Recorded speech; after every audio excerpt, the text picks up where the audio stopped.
Monsieur Dufour, votre mot d'accueil. On va lui donner un micro.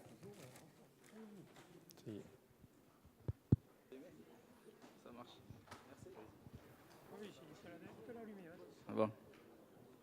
Bonsoir. Bonsoir, Monsieur le Président. Bonsoir, mes chers collègues, mesdames et messieurs. Donc, ça fait plaisir que je vous reçois une seconde fois dans ma salle des fêtes. Donc, là, on n'est plus à Noël, on est près de l'été. Mais je ne vais pas détailler toute ma commune, parce qu'en fait, vous le savez tous, comment elle est, ma commune. Et son maire, vous le connaissez aussi tous. Bon, alors je vais quand même vous dire quelques mots. La nouveauté, c'est le giratoire quand même. Il faut en parler, je pense que vous avez remarqué en rentrant. Alors, il n'est pas tout à fait terminé parce qu'au niveau aménagement végétal, ce sont les établissements baratés qui vont nous les terminer. Dans une entreprise locale qui est très heureuse d'avoir ce giratoire puisqu'ils sont de part et d'autre de la 813. Ensuite, vous avez l'établissement Rasol avec la nouvelle société Bertrand qui est de nouveau arrivé sur la commune et qui à leur arrivée ont un giratoire. Alors eux, il n'y a pas longtemps qu'ils attendent. Mais en attendant, dans la zone du Magne, quand là vous êtes, que ça agrandit, puisque Veraflex, 1400 m² de plus supplémentaires, donc ça fait des ouvriers, ça fait des transports supplémentaires, et donc tout ça, c'était nécessaire à cette réalisation. Alors on parle de foyer, mais en fait c'est aussi sur la départementale, donc c'est pour tout le monde. Mais c'est vrai que la bénéficie le premier, puisque j'y passe tous les jours. L'inauguration de ce giratoire aura lieu en fait en début juillet. Donc je n'ai pas la date, mais ça sera début juillet. Voilà, donc vous serez conviés à l'inauguration, puisque Val-de-Garonne participe aussi. Ensuite, nous sommes aussi en réalisation du PLU, donc nous sommes avant l'enquête publique, donc ce n'est pas encore passé en conseil municipal, mais nous sommes sur les derniers détails et donc je pense que l'enquête publique aura lieu après les vacances, donc septembre-octobre. Et voilà, on en est sur la commune par rapport au PLU. Sur ce, je ne vais pas prolonger. Je vous souhaite une bonne soirée. À la fin de la réunion, il y aura un repas, bien sûr. Donc, c'est les établissements Ossard qui nous font le menu et qui habitent localement à côté. Donc, vous aurez de la salade, des lasagnes au bœuf, de la salade verte, du pain, du vin. Et là, le dessert, c'est offert par la municipalité, sera de la tarte aux pommes. Voilà. Donc, tout à l'heure et bonne réunion.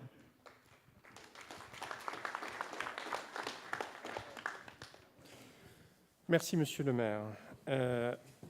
Avant de débuter cette séance, je voudrais que nous rendions un petit hommage.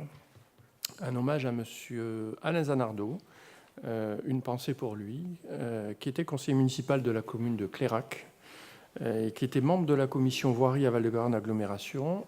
Et il est décédé donc le 20 mai 2017, donc tout récemment. Monsieur Zanardo avait repris l'exploitation familiale à l'âge de 18 ans et faisait partie de l'équipe locale de rugby. Il a été élu conseiller municipal pour la première fois en 1995 et il était une personnalité locale qui était très appréciée. Il faisait partie du conseil d'administration du Crédit Agricole. Il représentait la commune de Clérac au Smavelot, au CIVU Chenilfourrière de Cobeyre et au syndicat intercommunal des eaux de Castelmoron-Clérac. Je sais aussi qu'il avait des implications à Tonins et à Marmande, donc c'est un homme qui était très engagé sur son territoire. Voilà une petite pensée émue en sa mémoire. Quelques informations maintenant. Informations concernant Gare au Roc. Alors, je vous rappelle que Gare au Roc aura lieu du 30 juin au 2 juillet à la plaine de la Filleule. Comme chaque année, un temps fort élus et partenaires sera organisé le vendredi soir. Vous recevrez tous une invitation par mail. Vous êtes tous donc cordialement invités à participer à ce temps fort. Une deuxième information qui concerne la culture, le parcours artistique Artère. Vous vous souvenez de cette exposition d'œuvres d'art qui s'était tenue en 2014 le long du canal. Donc cette année, il y a une exposition qui se tient sur l'ensemble du pays Val-de-Garonne, Guyane, Gascogne, sur les 4 intercommunalités, dans le cadre du programme LEADER 2016-2020. Ce parcours artère sera inauguré le 17 juin à Gontaut, Il y a dans ce parcours 11 œuvres d'art réparties sur l'ensemble du territoire, 11 œuvres d'art qui sont réalisées par 11 artistes différents, dont de nombreux sont des artistes locaux. L'exposition se tiendra du 17 juin au 30 septembre. Vous devriez avoir ce soir, je pense, une information à ce sujet. Je ne sais pas si elle a été distribuée, peut-être qu'on vous la distribuera tout à l'heure. Et ce sont des œuvres qui sont très belles, donc n'hésitez pas à les voir, à les découvrir et à le faire savoir, parce que c'est un parcours qui est très agréable et très intéressant. Ensuite, une dernière information qui va vous être donnée donc, par Pascal Laperche, qui concerne notre revue Territoire d'Agglo. Je vais laisser donc la parole à Pascal Laperche. Oui, merci Monsieur le Président. Par rapport à notre journal Territoire d'Agglo, nous avons validé il y a déjà quelque temps l'idée de faire une enquête de lectorat. Donc cette enquête de lectorat a été travaillée par la commission. Donc c'est Catherine Bernard qui normalement aurait dû présenter le dossier ce soir, sauf qu'elle est en préparation des fêtes de son village, donc elle n'est pas disponible. Alors, il y a eu un marché public qui a été fait. C'est la société Occurrence qui a été retenue. Nous avons distribué le journal Territoire d'Agglo la semaine dernière, je pense. Dans la période du 12 au 19 juin, l'enquête de lectorat va donc débuter. Il y a des gens du territoire qui vont recevoir des appels téléphoniques. Et on va leur poser un certain nombre de questions. Alors, quand je dis « on », c'est la société que nous avons recrutée qui va le faire. L'objectif, c'est d'avoir 200 questionnaires utiles, c'est-à-dire que pour avoir 200 réponses utilisables, ils vont peut-être en contacter 250, 300, 400, on n'en sait rien. Mais l'objectif, c'est d'avoir 200 questionnaires utiles. Et le questionnaire renferme à peu près une vingtaine de questions. Donc, on va leur demander s'ils connaissent le journal de l'Agglo, s'ils sont intéressés, enfin, etc., etc. Il y a un certain nombre de questions qui seront posées en vue d'avoir une étude que nous n'avons jamais encore menée sur le territoire. Alors, évidemment, on aura des résultats pas avant le mois de juillet. On vous en reparlera, on vous présentera ça. Enfin, ça dépendra de l'ordre du jour, mais enfin, les résultats que nous aurons, on les communiquera. L'objectif, c'est aussi de passer sur un changement de format. Vous savez que notre journal, bon, il est un peu, comme son nom l'indique, format de journal qui se déplie. C'est un peu du A3 quand il est déplié. On passerait sur un format en revue, donc magazine, pour financer cette enquête et financer le changement de format, parce que ça a quand même un coût, il n'y aura pas de Territoire d'Agglo au mois de septembre. Donc il y a un numéro qui va sauter et on va financer à la fois l'enquête et le changement de format par la suppression d'un numéro et on retrouvera Territoire d'Agglo à la fin de l'année sous une nouvelle formule. Voilà, pour l'information. Donc, si vous entendez dire des gens de votre village ou de votre ville dire qu'ils ont reçu un coup de fil, qu'ils ont été enquêtés, etc., tout ceci est normal. Et peut-être vous-même serez appelé, je ne sais pas. Voilà, donc je ne sais pas si vous avez des questions par rapport à ça, mais c'est l'information que je devais vous faire passer ce soir. Merci Pascal. Quelques informations de date de réunion. Donc, le jeudi 22 juin, bureau communautaire, salle Jean Fenouillet à la voirie à Beaupuy, pour la préparation du conseil communautaire du 6 juillet, jeudi 22 juin 2017. À 18h, nous aurons l'intervention du syndicat O47 pour commencer à discuter donc, de la prise de compétences anticipée ou pas de l'eau et de l'assainissement. Et à 18h30, l'étude des dossiers du bureau communautaire. Le jeudi 6 juillet, conseil communautaire à 18h30, un lieu est à définir. Entre Gontaud et Virazeille, semble-t-il, ils sont en train de faire les métrés. Il n'y aura pas de réunion le jeudi 15 juin entre les deux tours des législatives. puisque j'ai demandé à ce qu'on ait de temps en temps des jeudis de libre, puisque nous avons toujours des réunions tous les jeudis. Maintenant, on va avoir un cycle avec une conférence des vice-présidents, un bureau, un conseil et un jeudi de libre. Voilà, 3 jeudis sur 4, nous serons pris par les réunions. Je vous demande donc de ne pas quitter vos places, de ne pas changer de place donc pour les votes. C'est très important de respecter vos places et de signaler votre départ si vous devez le faire, puisque nous sommes à la limite du quorum. Nous avons quelques personnes supplémentaires juste au-dessus du quorum, parce que ce soir, il y a plusieurs maires qui sont repartis en raison de l'alerte orage. Donc certains ont préféré être sur le terrain, vu ce qui s'est passé pendant les derniers orages. Nous allons désigner un secrétaire de séance. La dernière fois, c'était M. Bordeneuve. M. Bordeneuve, est-ce que maintenant M. Farbos, secrétaire de séance, ça va? Allez, Guy Farbos, secrétaire de séance. Merci Guy. Je vous propose d'approuver le compte-rendu de la séance du 11 mai 2007. Y a-t-il des questions sur ce compte-rendu? Oui, M. Francis Labo. On peut lui donner un micro. Un micro, on va vous donner un micro.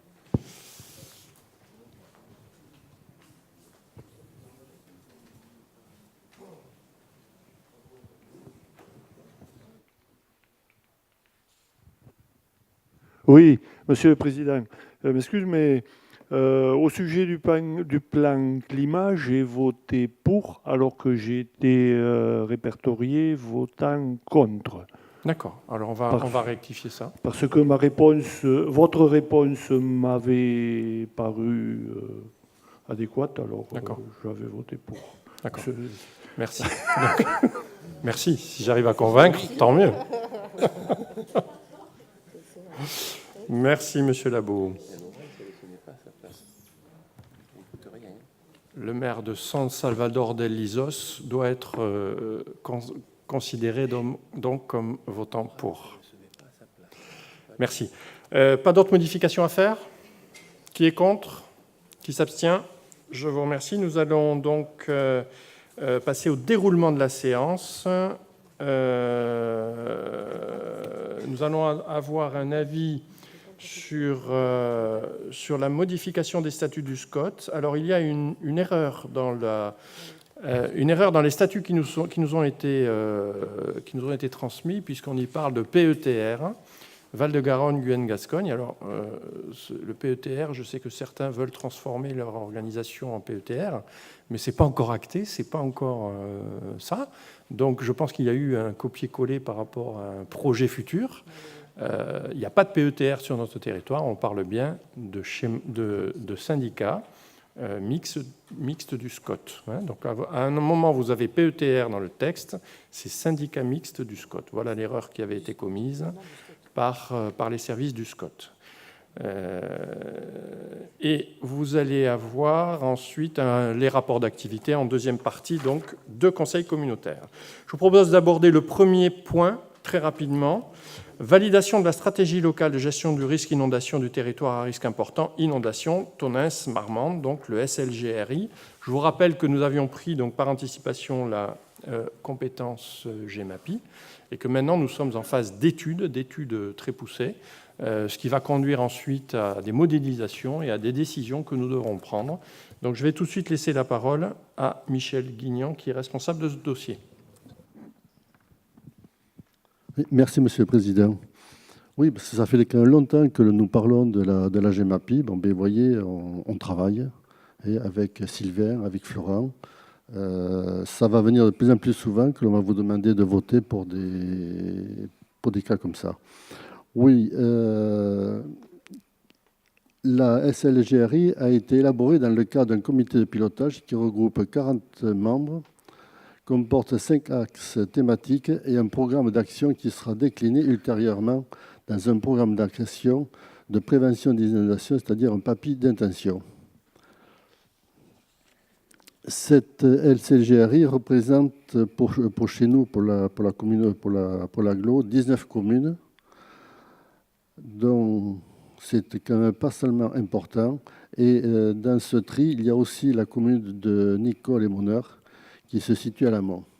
il est nécessaire d'élaborer une stratégie locale de gestion des risques d'inondation afin de définir les enjeux et les orientations que les acteurs de ce territoire doivent prendre face aux risques d'inondation.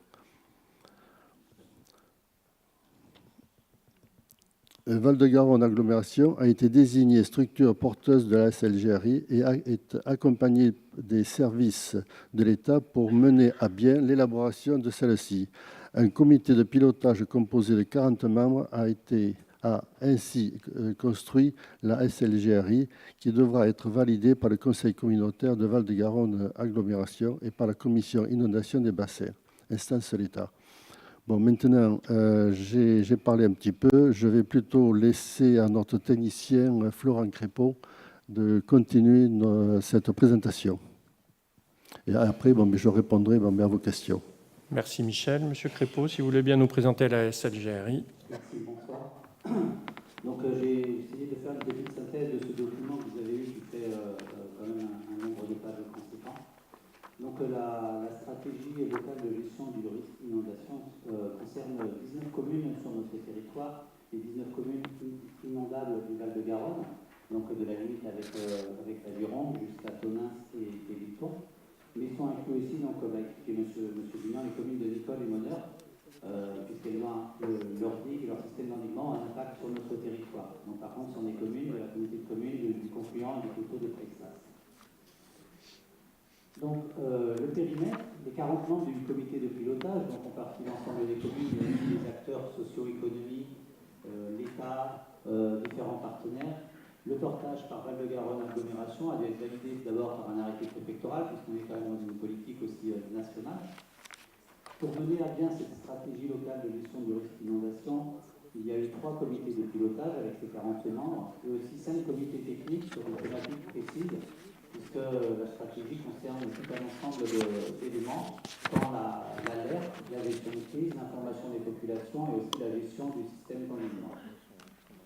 Donc, ce qui est important, c'est que la mise en œuvre de cette stratégie au travers des programmes d'action ne sera pas seulement portée par Val-de-Garonne Agglomération, puisque nous avons une compétence GEMAPI de prévention des inondations, mais des compétences d'alerte, par exemple, sont en l'état. Les compétences d'information des populations ou de gestion de crise appartiennent à des compétences des communes. Et on a aussi des compétences qui peuvent venir de partenaires socio-économiques, comme par exemple l'EDF par rapport aux problématiques de maintien de courant en cas de crue. Donc, la stratégie inondation va être conforme aussi à des documents nationaux, comme le plan de gestion du risque d'inondation du bassin d'Aure-Garonne. Et nous devons par la suite, en septembre, si le Conseil communautaire la valide aujourd'hui, la présenter en commission inondation de bassin, qui est une instance un peu pilotée par l'État, mais qui regroupe tout un ensemble d'acteurs socio-économiques de la politique des inondations au niveau du bassin d'Aure-Garonne. Donc le diagnostic qui a été effectué par notre prestataire, puis la stratégie, se décline sur 5 axes stratégiques. Donc, organiser la gouvernance. Alors, je ne vais pas détailler l'ensemble des actions que vous avez eues dans votre dossier, il y en a un certain nombre, mais juste une petite synthèse. Donc, la gouvernance, c'est-à-dire comment on travaille avec l'ensemble des acteurs du territoire, mais aussi avec nos voisins, finalement, puisque la Garonne vient de l'amont vers l'aval, et qu'on travaille aussi avec les collectivités voisines. Améliorer la connaissance et la conscience du risque d'inondation. Donc, là, on est sur des compétences plus communales qui seront portées par les maires. La connaissance, c'est-à-dire mieux connaître le risque, mais aussi informer nos populations, vos populations sur le risque. L'amélioration de l'alerte, service de l'État, la préparation, la gestion de crise, au travers notamment des PCS, des plans communaux de sauvegarde. Aménager et gérer le territoire pour une meilleure résilience. Donc la résilience, c'est vraiment le retour à normal après la crue. Donc travailler par exemple sur le ressuyage des crues, sur le nettoyage des biens publics qui auraient pu être inondés. Et enfin, le dernier axe, le plus important pour l'agglomération, c'est la gestion des ouvrages de protection. Je vais le détailler un petit peu après. Donc là, on est réellement sur la compétence GEMAPI, sur le système d'endiguement. Donc Val-de-Garonne Agglomération, on est structure porteuse de la SLGRI. Donc on est quand même chargé de la garantie de la bonne réalisation de l'ensemble des actions, même si elles sont portées par d'autres partenaires. Et nous devrons aussi centraliser les dossiers financiers pour les cofinancements et aussi le déroulé administratif de cette stratégie et des programmes d'action qui en découleront. Donc, comme je l'expliquais, le principal enjeu pour VGA, pour les communes riveraines et même d'autres communes, elles le savent bien, c'est la définition et le classement du système d'endiguement.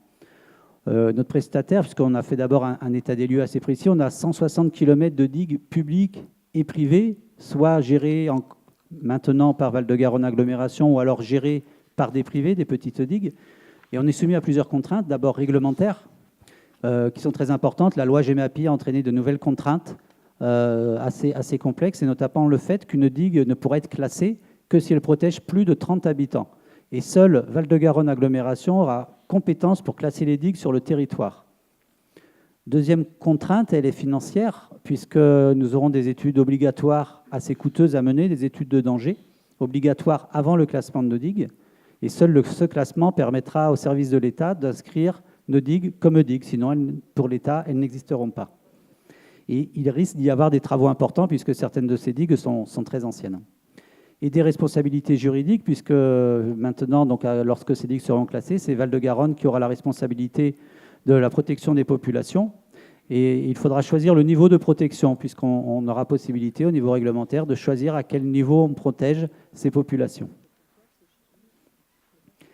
Alors, pour cette stratégie, c'est qu'un document cadre. Derrière, l'idée, c'est d'aller sur un programme d'action de prévention des inondations. On appelle cela un PAPI.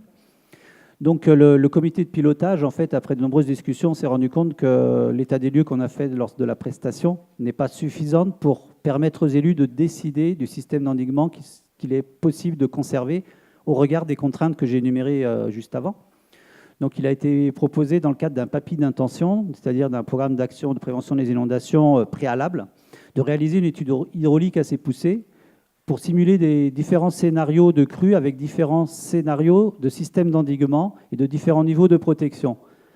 Avec cela, on fera une analyse coût-bénéfice de voir si l'investissement financier des travaux sur digues finalement est nécessaire au regard des coûts d'une crue et d'éventuelles indemnisations aussi des populations. Puisque les coûts étant importants, il faudra réfléchir là-dessus.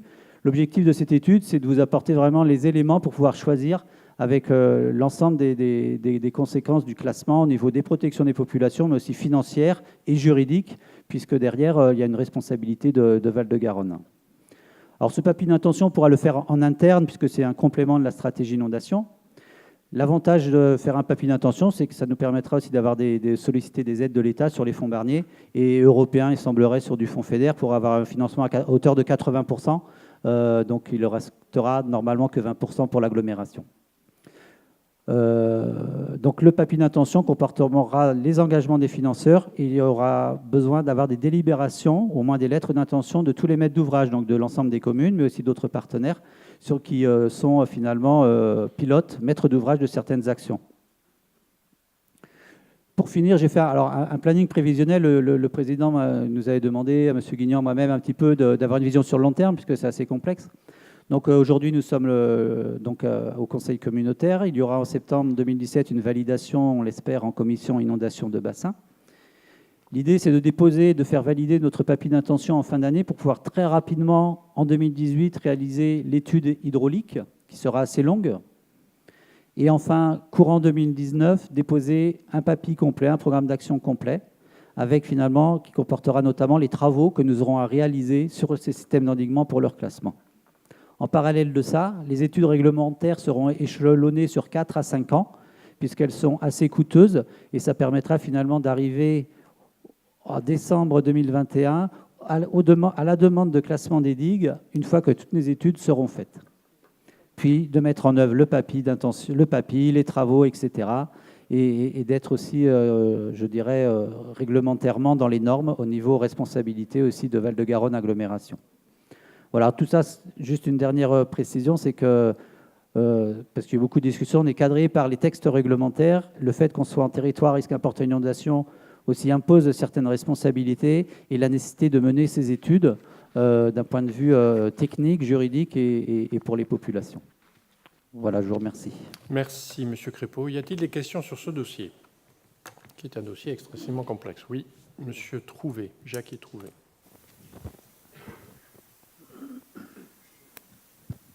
Merci, Président. C'est un sujet dont on a parlé en commission voirie récemment et assez longuement.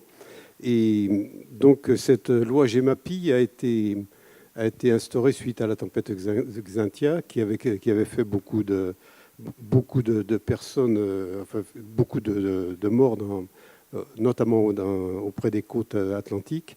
Et je pense que cette loi n'est peut-être pas véritablement adaptée à notre territoire, ou tout au moins pas suffisamment complète, puisque M. Crépeau nous a dit que les digues ne seraient classées que si elles protégeaient 30 habitants.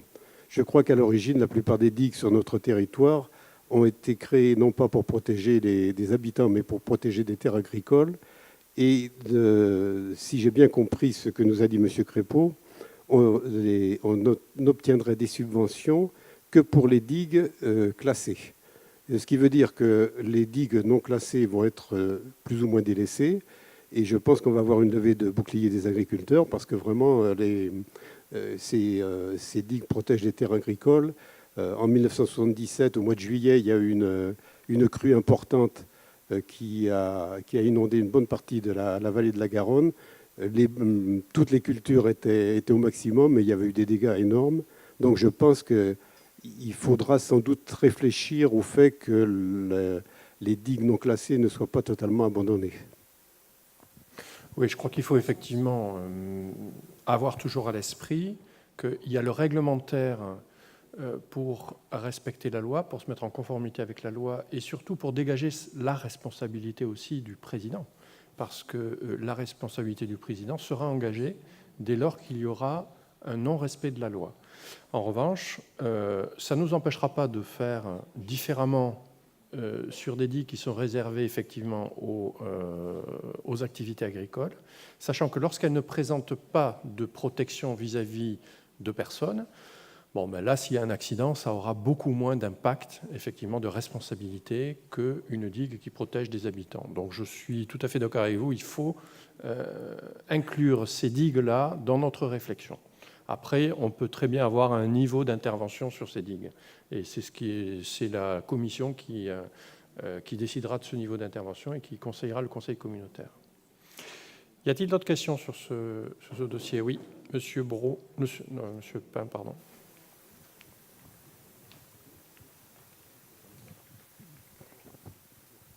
Oui, bonsoir, Président. Aujourd'hui, qui est responsable de l'état des digues? Puisqu'il y a une grosse disparité sur le territoire, puisque vous abordez le volet responsabilité. Voilà. Oui.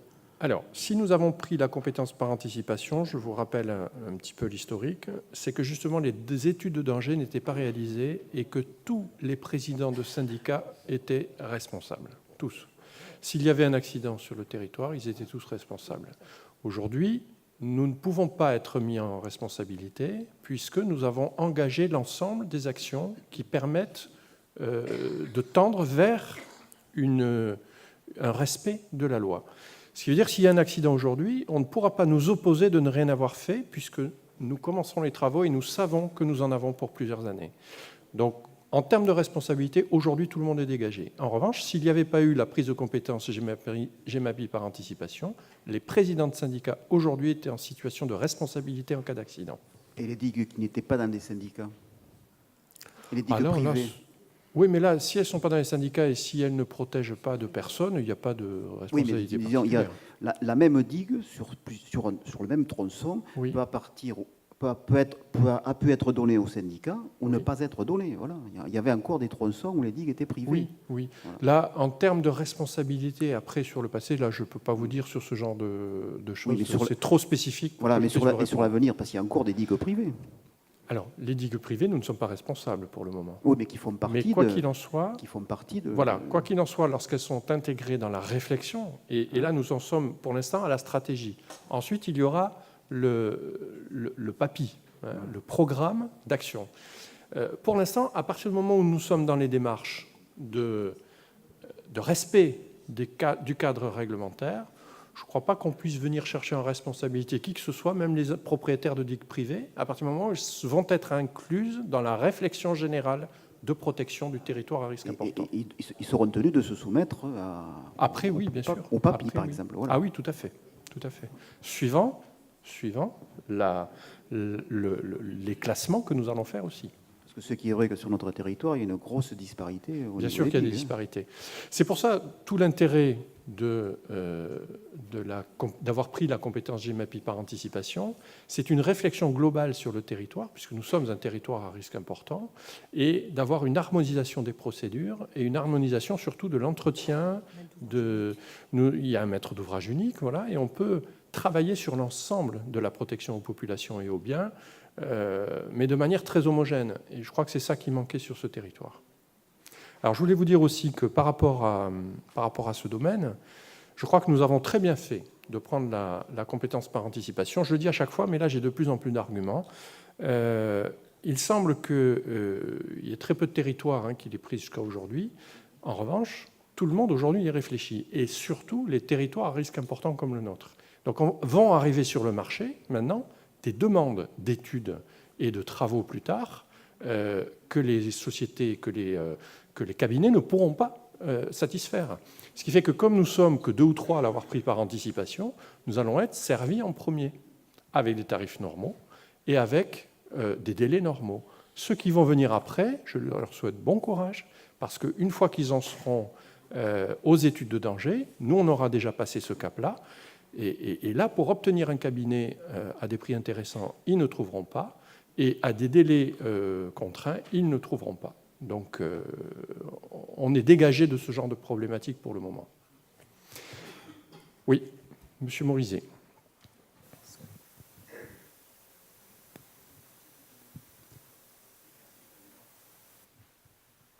Allô ? Oui, merci, Président. Ôtez-moi d'un doute, Clairac fait bien partie de VGA. Il me semble. J'ai quand même souvenir de quelques crues significatives sur le Lot. Or, jamais dans ce travail sur les risques d'inondation, on a évoqué les crues du Lot. Monsieur Crépeau. Oui, en fait, c'est parce que l'étude portait sur le territoire à risque important inondation qui concerne que la Garonne, et c'est dans ce cadre-là qu'on a monté l'étude. Alors c'est vrai que la compétence GEMAPI, qu'on devra décliner, c'est sur l'ensemble des 43 communes, mais comme on était finalement en avance, on a encore un peu de temps, et là on est en train de travailler avec les différents syndicats de rivière, dont le SMAVLOT qui est sur le Lot, avec l'éventualité d'un transfert de la compétence sur la prévention des inondations au SMAVLOT sur le territoire de Clairac et de Laffitte. Ce sera des choses qui seront à travailler à l'automne, mais c'est pour ça, en fait, là, c'est vraiment l'étude sur le territoire à risque important inondation Garonne. Y a-t-il d'autres questions? Monsieur Dufour. Oui, bon, vous savez tout ce que je pense, mais bon, la loi, c'est la loi. Alors, GEMAPI, ça nous couvre, comme vous dites, Président. Soi-disant, ça nous couvre. Tant qu'il n'arrive rien, c'est sûr. Le jour qu'il arrive quelque chose, on a encore des maires, on a encore des présidents d'agglo. Je ne sais pas s'ils seront tous couverts quand même, s'il y avait vraiment une catastrophe, comme on veut le dire. En attendant, le maire il a toujours été responsable dans ces situations.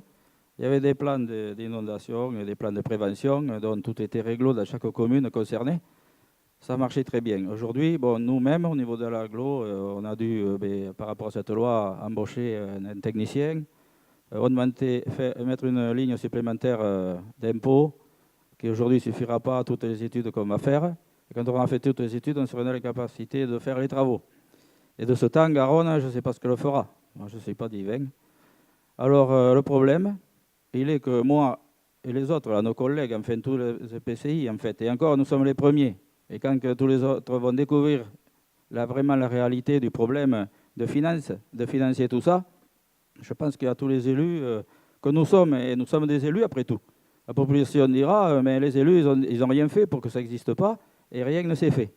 Et moi je dis qu'aujourd'hui, on devrait intervenir au niveau du gouvernement et dire, ok, cette loi, elle est là, elle existe, mais il faut la modifier, faire quelque chose. Il ne faut pas tout mélanger.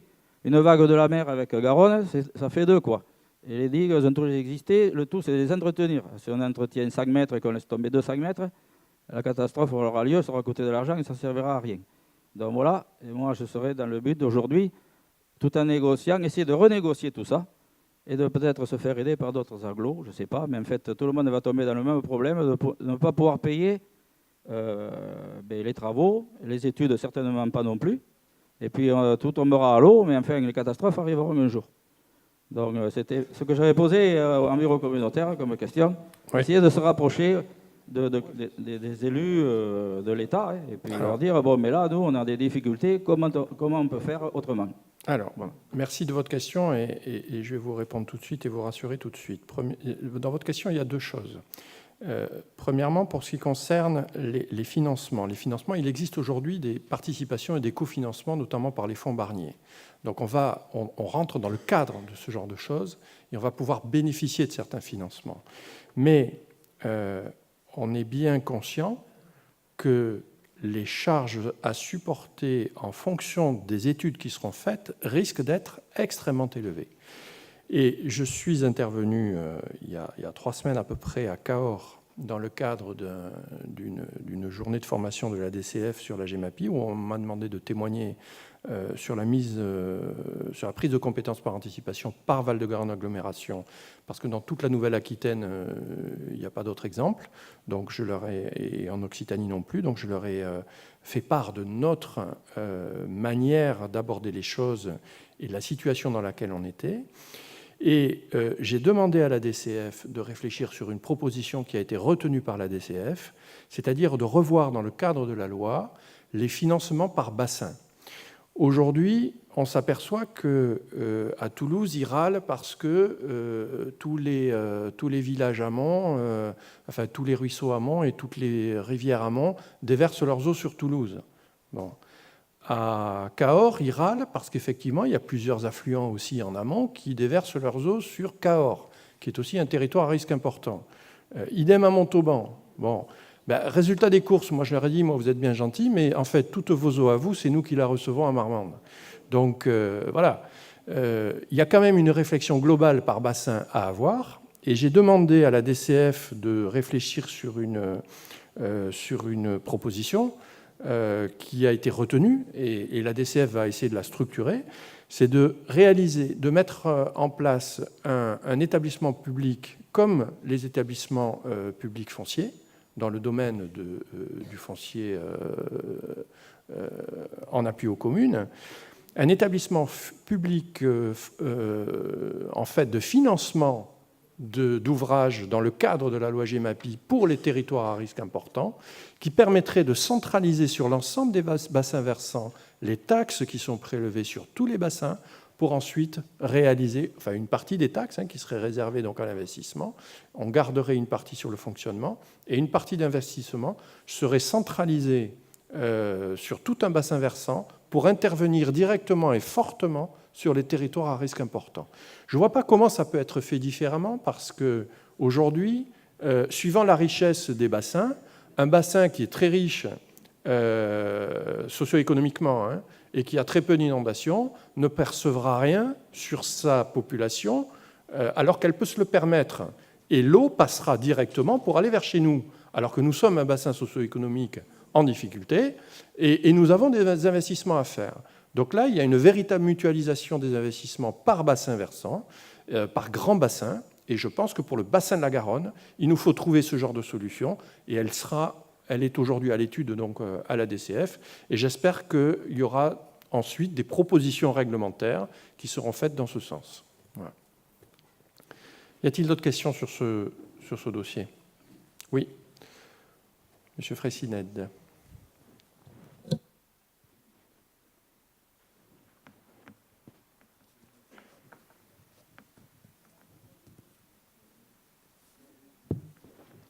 Oui, merci Monsieur le Président. Moi, mon inquiétude, aujourd'hui, je suis tout à fait d'accord pour que nous validions ce projet. Je trouve que c'est même essentiel. Mais par contre, ce qui m'inquiète beaucoup, c'est que automne 2018, automne 2022, c'est les études réglementaires qui vont durer 5 ans déjà. Les travaux sur les digues ne pourront commencer qu'après 2021. Je trouve que c'est déjà trop long. Voilà ce que je pense. Alors, est-ce qu'on n'a pas les financements? Est-ce qu'on ne peut pas en prévoir d'autres? Est-ce que les pouvoirs publics ne peuvent pas prendre en charge un peu plus de financement que ce qu'ils font jusqu'à présent? Ça, je n'en sais rien. C'est peut-être dans la négociation, comme vous disiez à l'instant. Mais moi, ça m'inquiète un peu parce que le planning, nous sommes aujourd'hui en 2017, jusqu'en 2023, ça fait long. Alors, là, ce dont je vous parle en termes de taxes par bassin, ça concerne les gros investissements lourds sur des digues dont la modélisation peut montrer qu'elles sont fragiles, ou dont la modélisation peut montrer qu'elle doit être modifiée. Ces investissements lourds-là, il faudra attendre, parce qu'effectivement, ils modifient la donne. En revanche, rien ne nous empêche aujourd'hui, et ça on le fait, d'entretenir les digues. Et s'il y a, dans les études visuelles, si on voit des signes de faiblesse ou des choses comme ça, on peut tout à fait, sans toucher à la structure de la digue et à la fonction de la digue, entretenir la digue, et on le fera. Ça, c'est autre chose. Ce qui est important, c'est que dans les grands travaux à prévoir dans le PPI spécial inondation, il faudra intégrer les résultats de la modélisation, et ce sont ces travaux-là qui seront finançables donc, par les fonds Barnier, etc. Voilà. Y a-t-il d'autres questions? Pas d'autres questions? Oui. Gérard Marté. Allez, un peu de provocation, c'est pas grave. Ouais, il vaut mieux que je passe en dernier, autrement. Quand j'allais à l'école, bon, il y a très très longtemps, donc la vallée de la Garonne, elle était riche parce qu'elle était, bon, l'agriculture était quelque chose d'important pour nourrir les hommes, et on parlait de terres d'alluvion. Alors les terres d'alluvion, la richesse de la vallée de la Garonne, c'est justement parce qu'il y a eu des inondations qui avaient enrichi la terre, qui était nourricière, puisque on n'était pas à l'époque intensive. Donc, par rapport, alors c'est juste une parenthèse, par rapport à un dossier qui avait eu lieu au dernier conseil communautaire, je crois qu'il y avait quelqu'un dans le coin de Gratteloup qui s'occupait d'écologie, et où il y avait eu des gens qui étaient écologistes, d'autres moins. Et donc, je pense que là, on est contre la nature, en fait. Et on appauvrit nos terres nourricières. Voilà, docteur, président, c'est tout. C'est une observation naïve. Non, pas du tout naïve. C'est une observation qui a les pieds sur terre, justement. Je suis à 100% d'accord avec votre intervention, parce qu'effectivement, qu'est-ce qui a donné la richesse du Nil? Les crues. S'il n'y avait pas eu de crues du Nil, il n'y aurait jamais eu de civilisation égyptienne. Voilà. Aujourd'hui, le problème qui se pose, c'est que la Garonne, elle ne sort pas forcément quand on l'invite à sortir. Voilà. On ne lui envoie pas de carton d'invitation. Et malheureusement, lorsque les cultures sont au plus haut, il y a un impact socio-économique qu'on ne peut pas négliger. Alors effectivement, il y a peut-être des aménagements à trouver. Et ça sera justement intégré dans la réflexion dans le PAPI et dans la réflexion générale, d'autoriser certaines choses naturelles qui ne me heurtent absolument pas, parce qu'effectivement, il faut parfois laisser faire la nature, et ce sont les crues, effectivement, qui donnent toute la fertilité de notre terre alluviale. Voilà, je suis d'accord avec ça. Je veillerai à ce que ce soit pris en compte quand même, effectivement. Y a-t-il d'autres questions? Oui, M. Bilirit, M. Labo. Pour continuer le débat avec Gérard, les digues n'empêchent pas les inondations, les digues empêchent le courant. Les digues ne sont pas faites pour empêcher les inondations ont lieu quand même malgré les digues. Simplement, les digues ont été faites pour empêcher les dégâts liés aux inondations, c'est-à-dire avec le courant. Donc c'est pour ça qu'elles ont été faites, les digues, puisque vous voyez bien que derrière les digues, il y a bien entendu de l'eau, tout simplement parce qu'il y a des cours d'eau qui arrivent et qui vont sur la Garonne, et donc l'eau remonte dans tous les cas. Donc ça peut éventuellement empêcher les toutes petites crues, mais ça n'empêche pas les crues. Par contre, les digues, elles ont été faites pour empêcher et protéger les habitations, non pas de l'inondation, mais du courant lié avec tous les dégâts provoqués par le courant. Donc on aura et on continuera à avoir des inondations. Garonne continuera à venir inonder quelques maisons encore pendant encore pas mal de temps. Monsieur Labo.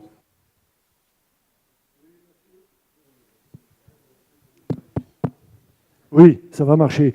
Oui, Monsieur le Président, vous avez parlé des villes, mais moi je suis comme Gérard, il y a longtemps que je suis allé à l'école, je regarde quelques documentaires de temps en temps, mais de tout temps, les villes se sont créées au bord des fleuves, sinon au confluent. Alors il faudrait savoir, il faudrait assumer quelquefois. Et on va nous faire supporter à nous dans les coteaux pour Agen et Marmande, alors que nous n'avons pas demandé à ce que les villes se construisent au bord. Elles ont qu'à se construire en haut de Beaupuy ou en haut de Saint-Sauveur. Le problème sera réglé.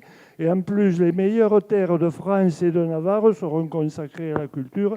Et dans quelques dizaines d'années, ça pourrait nous rendre service. Alors, en mathématiques, on appelle cela le raisonnement par l'absurde. Donc, je vais répondre aussi par un raisonnement par l'absurde. Je regrette, je m'insurge. Non, c'est une formule mathématique, hein, le raisonnement par l'absurde. Hein. Et donc, c'est prouver le contraire pour montrer que le début était juste. Et je vais vous faire un autre raisonnement par l'absurde, puisque l'eau qui vient d'en bas, l'eau arrive en bas, vient forcément d'en haut. On va mettre des barrages sur toutes les petites rivières qui alimentent la Garonne, et on en reparlera. Voilà. Y a-t-il d'autres questions?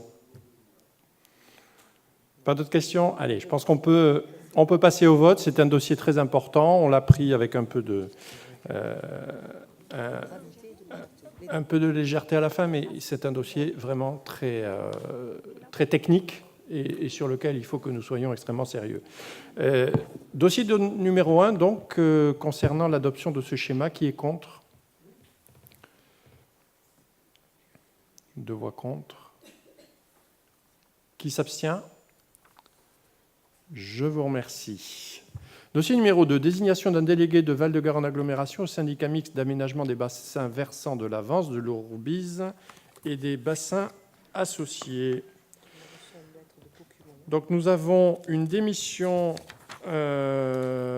qui nous vient de la mairie de Caucumont concernant un délégué, c'est Madame Deluca. Et je vais laisser donc Pierre Imbert. C'est Pierre Imbert qui présente ce dossier en principe rapidement. Pierre Imbert. Je suis en train de chercher, excusez-moi. Dossier numéro 2. Oui. Je sais.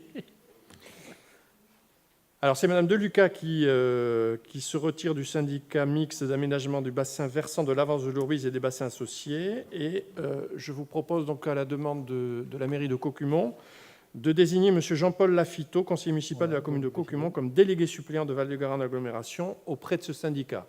Voilà. Y a-t-il des questions sur ce dossier? On peut passer au vote directement? Oui, oui. Est-ce qu'on passe par la case vote à bulletin secret ou pas? Non. Merci. C'est la loi. Je suis obligé de vous le demander. Qui est contre? Qui s'abstient? Je vous remercie. Dossier numéro 3. Avis sur la modification des statuts du syndicat mixte du SCOT Val-de-Garonne.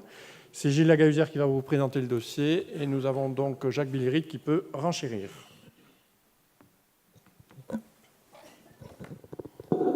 Oui, merci, Président.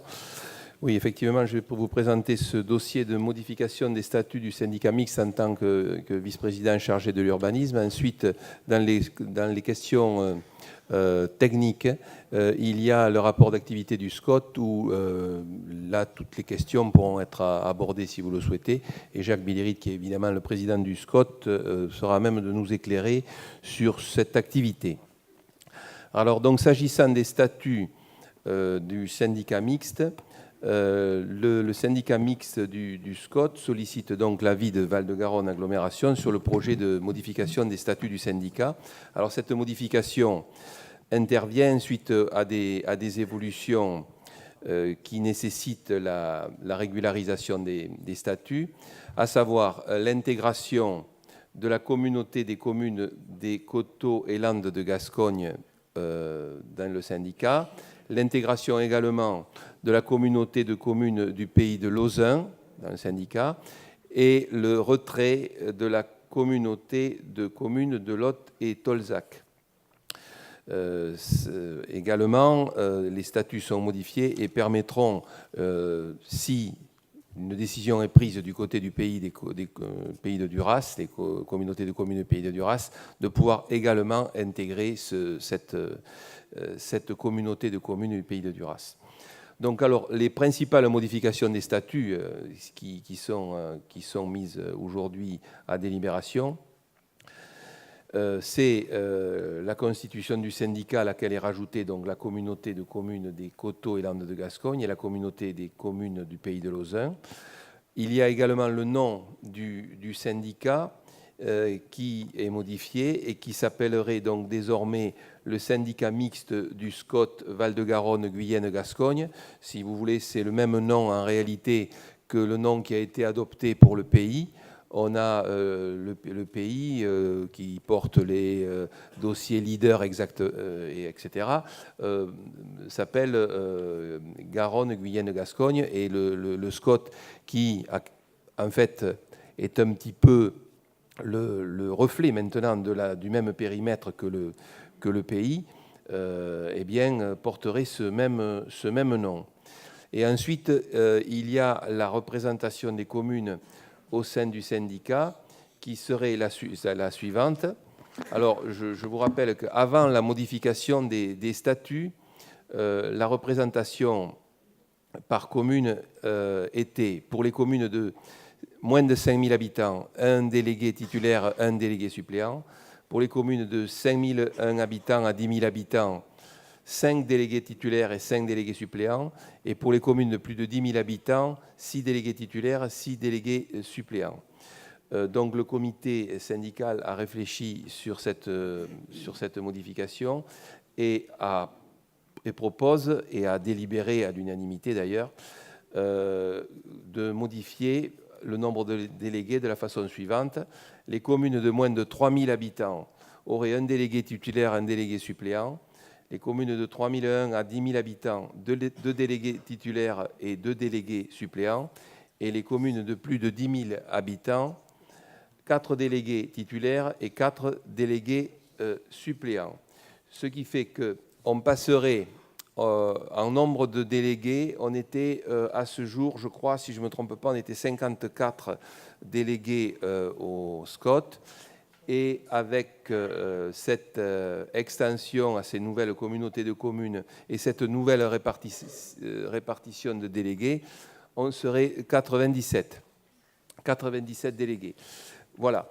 Donc, ensuite, effectivement, il y a le problème de la question de Duras qui reste avec un point d'interrogation, sachant que aujourd'hui, sur un périmètre de cette dimension, au niveau de la façon de travailler, il y aura effectivement des ateliers en quelque sorte par secteur, puisque évidemment on ne peut pas travailler à 97 à chaque fois, donc il y aura une répartition du travail par secteur, et ensuite l'ensemble des décisions évidemment se prendront par le comité syndical qui réunirait 97 personnes.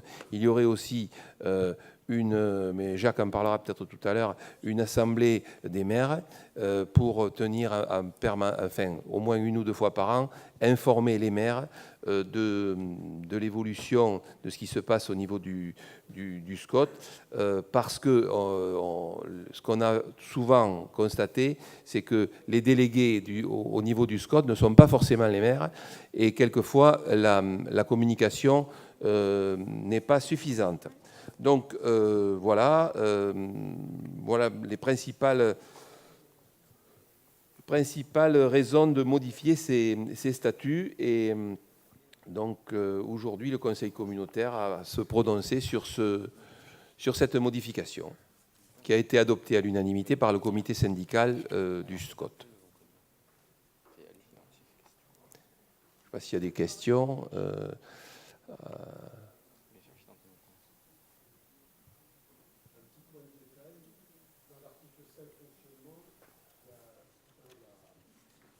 Je n'ai pas sous les yeux.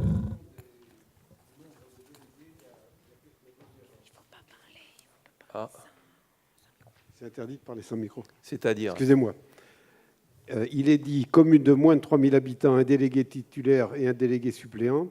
Commune de moins de 3 000 1 à 10 000 habitants, 2 délégués titulaires et 2 délégués suppléants. Donc ça ne convient pas. De 3 000 à 10 000, oui. Voilà. Et commune de moins de plus de 10 001 habitants, ça ne va pas non plus. Oui. Il y a eu beaucoup de copier-coller.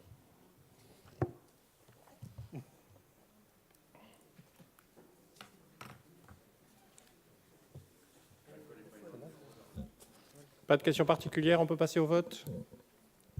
Alors pour notre avis sur la modification des statuts du syndicat mixte, qui est contre? Qui s'abstient? Je vous remercie. Dossier numéro 4. Plateforme de services, de téléservices, gestion de la relation citoyen. Je vais laisser la parole donc à Pascal Laperche. Oui, merci Monsieur le Président. Donc j'attends que Marc s'installe parce qu'on va faire une présentation à 2 voix. Donc en fait, il s'agit de vous présenter le dispositif gestion de la relation citoyen. On a un acronyme de plus, GRC. Dans le privé, on parle de la gestion en relation client et nous, on parle de la gestion en relation citoyen. Donc j'imagine, Marc, que c'est toi qui as les diapos et qu'elles arrivent.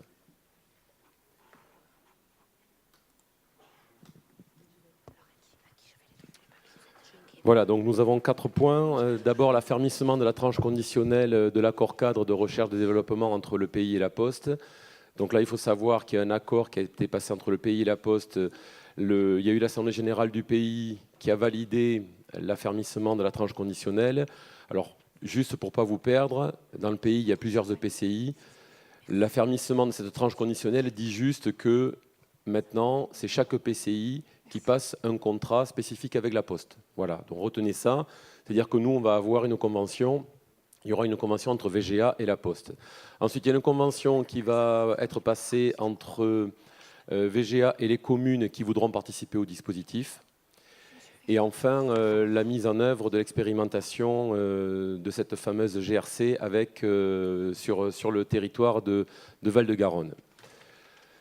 Donc en préambule, 2 remarques. La première remarque, c'est qu'aujourd'hui, on se rend compte qu'en France, plus de 6 personnes sur 10 font des opérations par voie électronique en ce qui concerne l'administration. Donc vous voyez que la courbe va en montant. On démarre avec 22 personnes sur 100 en 2005. On arrive à 62% en 2016 et la courbe est encore en train de monter. Donc ça, c'est la première remarque. On pourrait se dire que c'est normal parce que les villes, c'est normal parce que, etc. Sauf qu'on se rend compte qu'effectivement, les communes rurales ne sont pas en reste, puisqu'on a 61% des gens dans le milieu rural, dans le secteur rural, qui utilisent le service électronique. Alors évidemment, on est un peu loin derrière l'agglomération parisienne, mais on est quand même devant les communes entre 20 000 et 100 000 habitants. Donc ça veut dire que cette question-là, elle est loin d'être éloignée de nos pratiques et des pratiques de nos concitoyens, puisqu'ils utilisent la voie électronique pour saisir, et je parle bien de l'administration, je ne parle pas d'un achat sur Internet. Là, il s'agit de saisir l'administration. Ça, c'est les 2 points de préambule. Le 3e point, qui est un point très important, c'est une loi qui date de novembre 2016, qui dit qu'on doit rendre accessible l'administration à la saisie par voie électronique. Alors, à nouveau, un acronyme, SVE, la saisie par voie électronique. Et en fait, si rien n'est mis en place dans une collectivité ou dans un EPCI, même si votre secrétaire de mairie reçoit un mail, à condition que dans ce mail, la personne qui est saisie soit clairement identifiée, en gros qu'elle se soit fait connaître, qu'il s'est coordonné, eh bien cet envoi de mail, même à une personne sur la boîte, alors pas sur la boîte personnelle, mais sur la boîte email de votre agent de collectivité, peut être prise en compte comme une saisie par voie électronique officielle. Donc l'objectif, c'est d'arriver pour une collectivité à flécher cette saisie par voie électronique. Alors, il y a tout un tas d'exceptions. Je ne vous ferai pas la liste des exceptions, parce qu'on s'est rendu compte que avec ce système-là, par exemple, un permis de démolir, par exemple, une autorisation d'urbanisme notamment les autorisations d'urbanisme qui concernent les établissements relevant du public, aujourd'hui font l'objet de dérogations et ne sont pas prises en compte. Mais si vous avez quelqu'un qui vous demande l'inscription à la cantine, l'inscription dans un service que votre collectivité assure, eh bien, par exemple, l'inscription, si elle est restée sans réponse, elle est réputée favorable. Alors, ça peut ne pas avoir de conséquences, mais ça peut aussi avoir des conséquences. Donc, l'objectif, c'est d'arriver à créer un outil et de flécher, c'est-à-dire d'expliquer aux gens, si vous avez une saisie par voie électronique à faire, vous passez par cette adresse ou vous passez par ce formulaire. Donc, l'objectif, c'est de créer un outil, c'est la diapo suivante, un outil qui va laisser une traçabilité. À partir du moment où vous allez être saisi par voie électronique, eh bien, il faut que cette saisie, il y ait une réponse qui soit faite automatique. Alors, je ne vais pas vous donner non plus, on dit que la réponse doit arriver dans les 24 heures, jour ouvré, etc. Mais alors, il y a une différence entre l'accusé de réception et puis l'enregistrement électronique. Donc là, il y a un peu une finesse. Donc, on va passer sur les délais. Mais sachez qu'à partir du moment où la personne est identifiée, elle doit recevoir une réponse dans les 24 heures qui lui dit qu'au moins sa demande a été prise en compte. Ensuite, on doit en avoir un outil simple et unique. Donc l'idée, en tout cas, ça serait que si l'agglomération reçoit une demande qui concerne votre commune, bien que la demande soit transférée directement, et qu'en même temps, vous puissiez en être informé par voie de mail ou texto, etc. Un outil simple et unique, ça veut dire qu'on développe ce qu'on appelle maintenant un design responsive. Alors responsive, ça veut dire quoi? Ça veut dire que tout simplement, il s'adapte à l'ordinateur, il s'adapte à la tablette, il s'adapte au téléphone portable. C'est-à-dire que l'outil qui est mis en place, quel que soit l'outil qui sera utilisé, eh bien le dispositif mis en place sera accepté. Alors évidemment, une disponibilité 7 jours sur 7 et 24 heures sur 24, forcément, si les gens utilisent la voie électronique, c'est que peut-être parfois, ils vont faire une demande le soir, après le boulot, après avoir couché les enfants. L'aiguillage PCI commune, je l'ai déjà dit, j'y reviens pas. Une notification par mail, je l'ai dit aussi.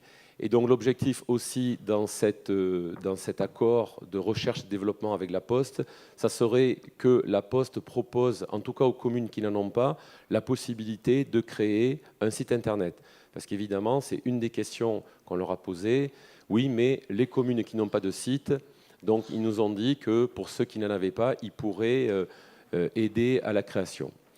Voilà, donc l'objectif, c'est d'arriver à mettre en place un système qui permette aux individus de nous contacter, que ce soit à la communauté, que ce soit à la commune, et éventuellement que ce soit à la communauté via la commune et vice-versa. Voilà pour mon petit mot introductif. Je vais laisser maintenant la parole à Marc qui va vous donner les détails techniques.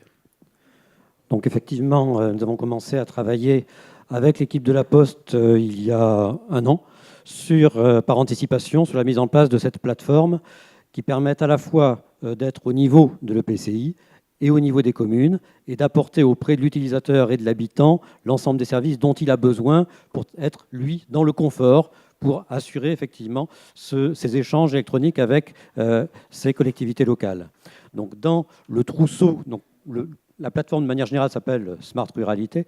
Dans le trousseau du côté de l'habitant, eh bien, il a lui un identifiant numérique. Un identifiant numérique, France Connect, qui est le même que celui qu'il a avec ses impôts ou avec sa caisse d'allocation familiale au niveau national, mais qui sera reconnu au niveau local sur la gestion de ces télédéclarations locales.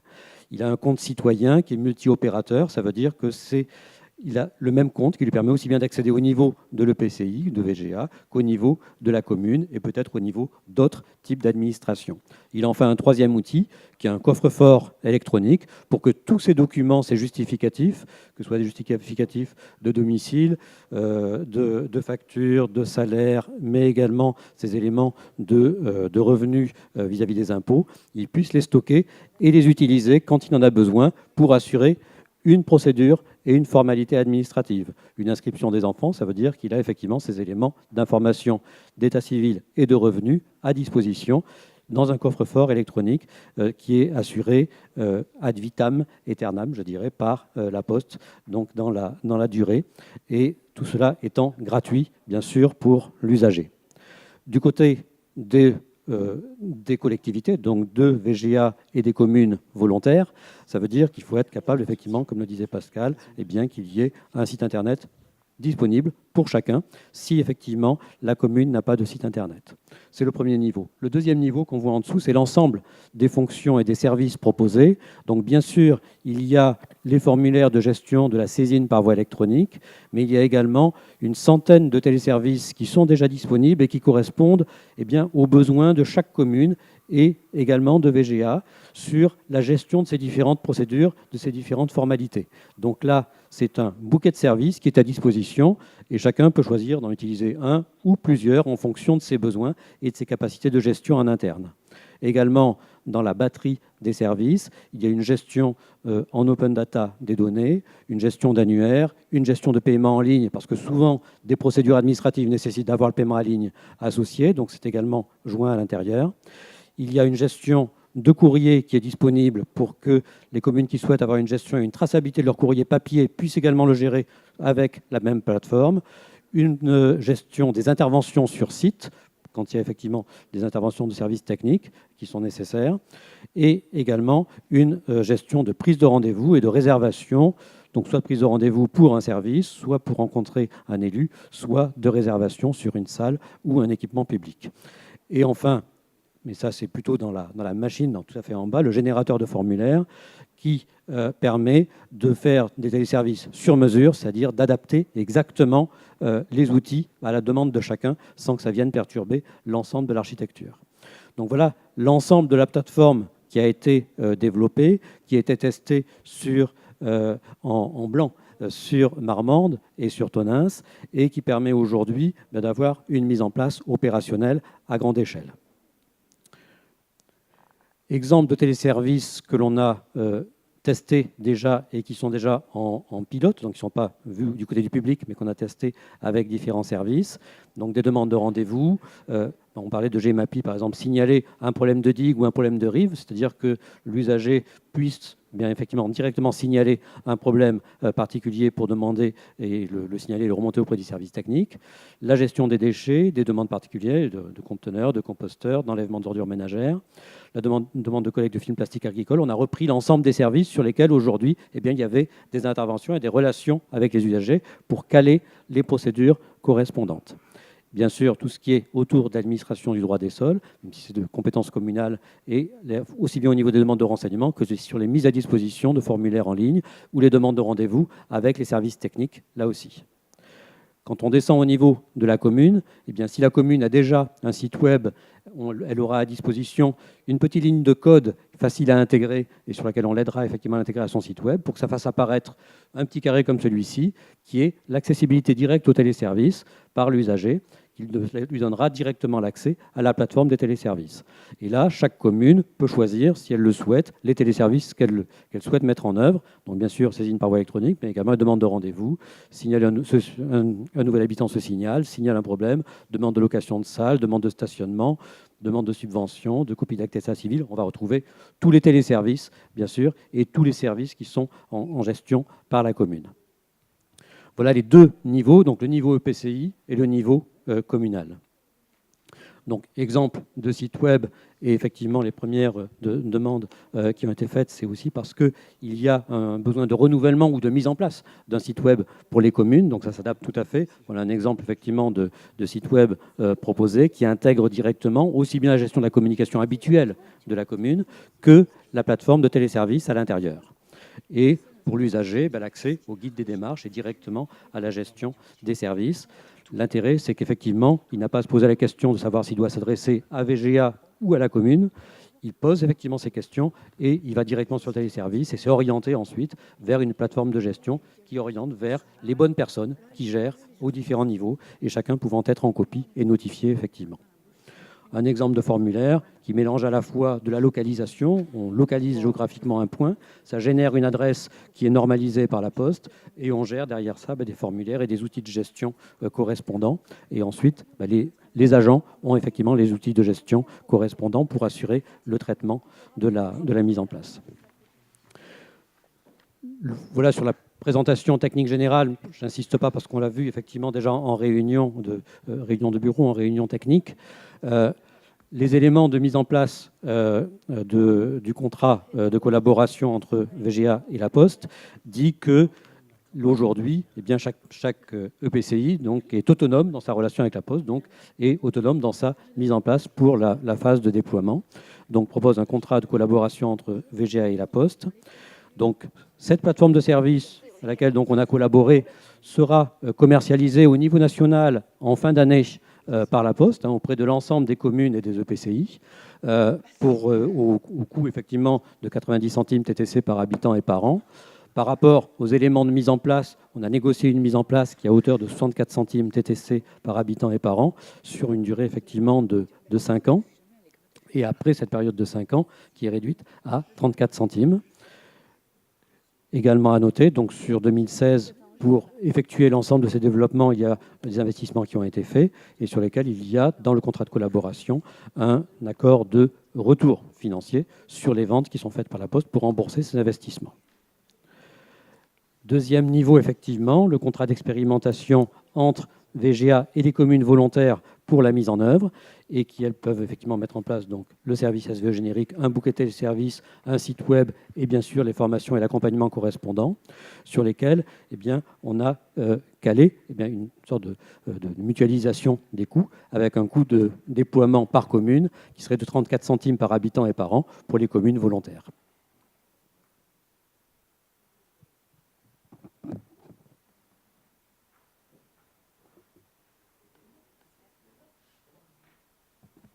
Bien, merci Marc. Voilà, donc je ne sais pas si vous avez des questions. Certains ont déjà vu ce dossier une ou deux fois, les autres le découvrent, donc j'imagine que ce n'est pas très simple à absorber au premier jet. Donc Jacques Belliri a demandé la parole. Monsieur le Président, je me permets de lui donner. Très bien, merci. Juste, dans la discussion qu'on avait eue, on avait abordé le problème de l'urbanisme. Je vois que ça n'a pas évolué. C'est-à-dire que toutes les questions d'urbanisme telles que c'est présenté, c'est directement VGA qui le reçoivent, et dans la commune, on n'a plus du tout le service urbanisme. Moi, je l'avais déjà dit, aujourd'hui, l'urbanisme n'a pas été délégué à la communauté d'agglo. D'ailleurs, certaines ont leur propre service urbanisme. Donc, ça ne peut pas fonctionner de cette façon-là. Ce qui a été pris, c'est un service, et non pas un service délégué, mais un service payant pour l'instruction sur le droit de sol. Donc je pense que là-dessus, enfin, pour ma part, au niveau de Fourques, on ne travaillera pas comme ça. La partie urbanisme fait partie des compétences de la commune, et donc nous, on souhaite bien entendu avoir la relation directe avec les habitants concernant tous les permis, quels que soient les types de permis. Ensuite, qu'il puisse y avoir une interrogation concernant le droit du sol après des VGA, il n'y a pas de souci. Or, aujourd'hui, tel que c'est présenté, on n'apparaît plus du tout dans les services des communes l'urbanisme, et ça apparaît tout sur la partie communautaire. Donc moi, ça ne me convient pas du tout. Enfin, au niveau de Fourques, après... bien sûr, mais là, c'est une présentation générique. Après, dans les conventions, bien évidemment, chacun construira sa relation comme il le désire dans la commune. Donc ça, c'est juste la présentation, ça. Là, ce qu'on peut mettre, c'est exemple de téléservices gérés par les communes. Urbanisme, administration, droit des sols, etc. Avec le relais derrière, avec l'intercommunalité, quand il y en a besoin. Voilà. Non. La construction de la plateforme GRC sera travaillée en concertation, bien évidemment, avec chaque mairie. Ça, c'est évident.